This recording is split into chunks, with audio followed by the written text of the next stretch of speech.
అందరికీ వందనములు. దేవుని నామమునకు స్తోత్రములు. ఎలా ఉన్నారండి? బాగున్నారా?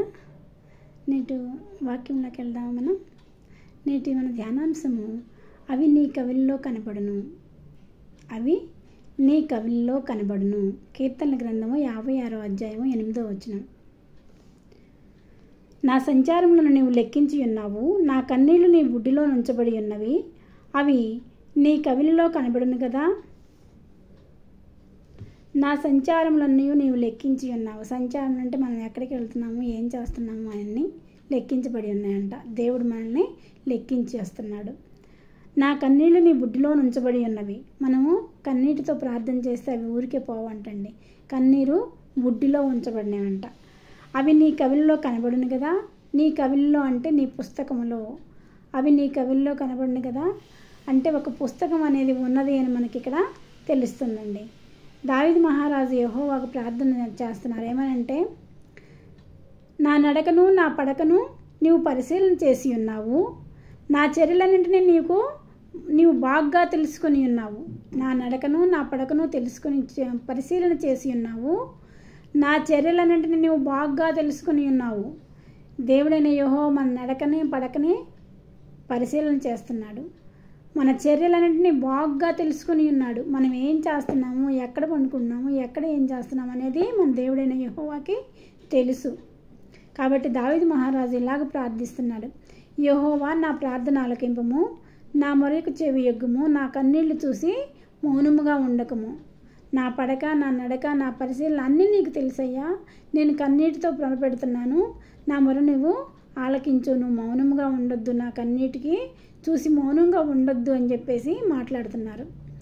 ఆయనే చెప్తున్నారు, అవి నీ కవిల్లో కనబడును కదా. నా కన్నీరు నీ బుడ్డిలో ఉన్నవి, అవి నీ కవిల్లో కనబడును కదా అని మాట్లాడుతున్నారు.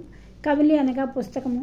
నీతిమంతులు మాట్లాడేటప్పుడు మంచిది కానీ లేదా చెడ్డ పని కానీ ఒక గ్రంథంలో వ్రాయబడుతుందంటండి. మలాకి గ్రంథము 3:16లో రాయబడింది. అప్పుడు యెహోవా యందు భయభక్తులు గలవారు మాట్లాడుకొనుచుండగా యెహోవా చెవియొగ్గి ఆలకించెను. యెహోవా చెవియొగ్గి ఆలకించెను. మరియు యెహోవా యందు భయభక్తులు కలిగి ఆయన నామమును స్మరించుచూ ఉండు వారికి జ్ఞాపకార్థముగా ఒక గ్రంథమును ఆయన సముఖమునందు వ్రాయబడిను. ఆయన సముఖంలో ఒక గ్రంథం రాయబడుతుందంటండి. నీతిమంతులు యెహోవా యందు భయభక్తులు గలవారు మాట్లాడుకొనుచుండగా యెహోవా చెవియొగ్గి ఆలకిస్తున్నాడంట. మరి అంతేకాకుండా యెహోవా యందు భయభక్తులు గలవారు ఆయన్ని స్మరించేవారు ఏం చేస్తున్నారు, అది ఒక గ్రంథంలో రాస్తారంటండి. ఇక్కడ గ్రంథం ఉందని మనకు చెప్పబడింది కదా. దావీదు మహారాజు చెప్పారు కదా, నా కన్నీరు ఒక బుడ్డిలో ఉన్నవి, నీ కవిల్లో ఉన్నవి కనబడుచున్నవి అంటే ఇక్కడ గ్రంథం అనేది ఉందండి. గ్రంథంలో యెహోవా యందు భయభక్తులు గల వాళ్ళు మాట్లాడుకున్నప్పుడు ఏం మాట్లాడుకుంటున్నారని యెహోవా చెవియొగ్గి వినునంట. చెవియొగ్గి వినును. అంతేకాకుండా మరియు యెహోవా యందు భయభక్తులు కలిగి ఆయన నామమును స్మరించు ఉండు వారికి జ్ఞాపకార్థముగా ఒక గ్రంథమును ఆయన సముఖమునందు వ్రాయబడిను. సో ఆయన సముఖంలో మనం ఏం మాట్లాడుతున్నాము, ఏం చేస్తున్నాము, ప్రతి ఒక్కటి కూడా రాయబడి ఉంటుందండి ఇక్కడ. సో దావీదు మహారాజు గారి ప్రార్థన ఆలకించాడు యేసయ్య. తర్వాత ఇంకా ఎవరి కన్నీటితో ప్రార్థన చేసింది? హిజ్కియా 2వ రాజులు 25లో హిజ్కియా కన్నీటితో ప్రార్థించారు. తనకి ఆయుష్ పొడిగించమని చెప్పేసి తను చనిపోవటానికి దగ్గరగా ఉన్నామని చెప్పడం వలన హిజ్కియా కన్నీరు విడుచుట చూచితిని. హిజ్కియాతో మాట్లాడుతున్నాడు యెహోవా తండ్రి. హిజ్కియా కన్నీరు విడుచుట నేను చూచితిని, నువ్వు వెళ్ళి హిజ్కియాకు చెప్పు, హిజ్కియాకి 15 సంవత్సరాల ఆయుష్ పెరిగించానని చెప్పేసి ప్రవక్తతో చెప్పడం జరిగింది. అర్థమైందా? సో హిజ్కియా కన్నీరు విడిచి చూచితిని, నీ ప్రార్థన అంగీకరించి ఉన్నాను, నిన్ను బాగు చేయుచున్నాను అని అన్నాడు. 15 సంవత్సరాల ఆయుష్ నీకు పొడిగించున్నానని దేవుడు చెప్పడం జరిగిందండి. ఇక్కడ దావీదు మహారాజు ప్రార్థన విన్న దేవుడు, నీ ప్రార్థన విన్న దేవుడు, హిజ్కియా ప్రార్థన విన్న దేవుడు నీ ప్రార్థన కూడా వింటాడండి. ఎవరి పేరైనను. అలాగే మోషే, అయ్యో నీవు వీరి పాపములను ఒకవేళ పరిహరించితివా, లేని ఎడ్లా నీవు రాసిన నీ గ్రంథంలో నుండి నా పేరు తుడిచివేయుము అని అడుగుచున్నాడు. ఇక్కడ ఇశ్రాయేలీయులు దేవునికి విరోధంగా పాపం చేసి ఉన్నారని వాళ్ళ పాపాన్ని నువ్వు పరిహరించతివా? సరే, పరిహరించలేకపోతే నీ కోపము తగ్గకపోతే నా పేరు నీ జీవగ్రంథంలో నుండి తుడిచివేయమని మోషే యెహోవా తండ్రితో మాట్లాడుతున్నాడు. యెహోవా తండ్రి ఏమన్నాడు చూడండి. అందుకు యెహోవా, ఎవడు నా ఎదుట పాపం చేయనో వాణ్ణి నా గ్రంథంలో నుండి తుడిచివేయుదును. ఎవడు నా ఎదుట పాపం చేయనో వాడి పేరు తుడిచివేస్తాను, కానీ మోషే నీ పేరు ఎలా తుడిచేస్తాను అని యెహోవా తండ్రి మోషేతో మాట్లాడుతున్నాడు. సో గ్రంథం అనేది ఒకటి రాయబడుచున్నది అని అర్థమవుతున్నది కదా ప్రియులారా. సో ఇక్కడ నా నడకను నా పడకను నీవు పరిశీలన చేసి ఉన్నావు, నా చర్యలన్నింటినీ నువ్వు బాగా తెలుసుకుని ఉన్నావు. దావీదు మహారాజు ప్రార్థన చేస్తున్నారు, నా నడక నా పడక నా పరిశీలన అన్నీ తెలుసని. అలాగే మన నడక మన పడక మన ప్రతి ఒక్కటి మన చర్యలన్నీ కూడా మన ప్రభు అయిన యేసు ప్రభుకి తెలుసండి.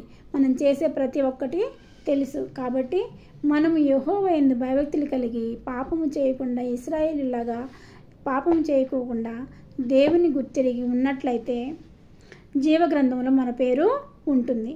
జీవగ్రంథంలో మన పేరు ఉంటేనే ఉగ్రత దినం నుండి రక్షించబడతాము.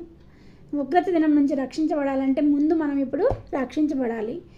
ప్రియ బిడ్డ, నువ్వు ఏ సమయంలో ఏ స్థితిలో ఉన్నావో ఈ స్థితిలో ఇప్పుడు రక్షించబడిన స్థితిలో ఉంటే నీకు మేలే. ఒకవేళ నువ్వు రక్షించబడిన స్థితిలో ఉంటే ఈ క్షణమే ప్రభు అయిన యేసు నిజమైన రక్షకుడని నోటితో, ప్రభు అయిన యేసు దేవుడని నోటితో ఒప్పుకుంటే నీకు రక్షణ కలుగుతుంది. ఈ క్షణమే నేను రక్షించబడతావు. రక్షించబడిన వారి పేరు జీవగ్రంథంలో రాయబడుతుంది. వారు ఉగ్రత దినం నుండి రక్షింపబడతారు. ఎవరి పేరైనా జీవగ్రంథంలో వ్రాయబడని ఎడలవాడు అగ్నిగుండంలో పడవేయబడును.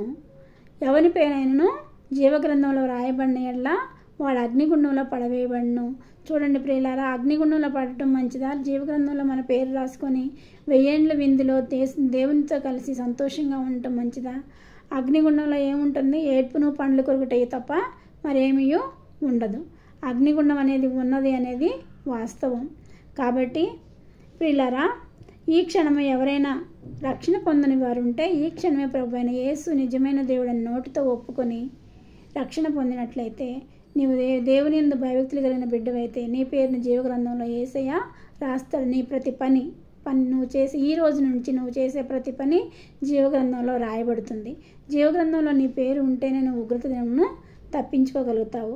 ప్రియ బిడ్డ, ప్రతి ఒక్కడికి ఈ అవి నీ కవిల్లో కనబడును. మనం మంచి చేసినా చెడు చేసినా ఆయన పుస్తకంలో ఆయన జీవగ్రంథంలో రాస్తారు. జీవగ్రంథంలో రాసిన దాన్ని బట్టి మనకు ఉగ్రత దినంలో తీర్పు తీర్చడం అనేది జరుగుతుంది. కాబట్టి మనం అందరము ఈ జీవగ్రంథంలో మన పేరు లిఖించబడేలాగా యెహోవా యందు భయభక్తులు కలిగి ఉండినట్లు దేవుడి చిన్న వాక్యం దీవించును గాక. ఆమేన్. చిన్న ప్రార్థన చేసుకుందాము. నా వాక్యం మీరు ప్రతిరోజు వినాలనుకుంటే సబ్స్క్రైబ్ చేసుకోండి, మీకు నోటిఫికేషన్ వస్తుంది. ఓకేనా? చిన్న ప్రార్థన చేసుకుందాం. సర్వశక్తి మిక్కిలి కృపగలిగిన ఘనమైన యేసురాజు పాదములకు స్తుతులు స్తోత్రములు ప్రభా. అయ్యా, నువ్వు మా నడకను పడకను మా చర్యలన్నింటినీ తెలుసుకున్న దేవుడు అయ్యా. కవిల్లో నాయన యెహోవా యందు భయభక్తులు కలిగిన వారు మాట్లాడుకొనిచుండగా చెవియొగ్గి నాయన వారు ఏం మాట్లాడుతున్నారో గ్రంథంలో రాసిన దేవుడు అయ్యా. మేమందరం మీ జీవ గ్రంథంలో మా పేర్లు లిఖించబడినట్లుగా మీ కృపతో మమ్మల్ని ఈ లోకంలో నడిపించమని మా ప్రభువును ప్రియకుమారుడైన యేసుక్రీస్తు నామమున అడుగుచున్నాను తండ్రి. ఆమెన్.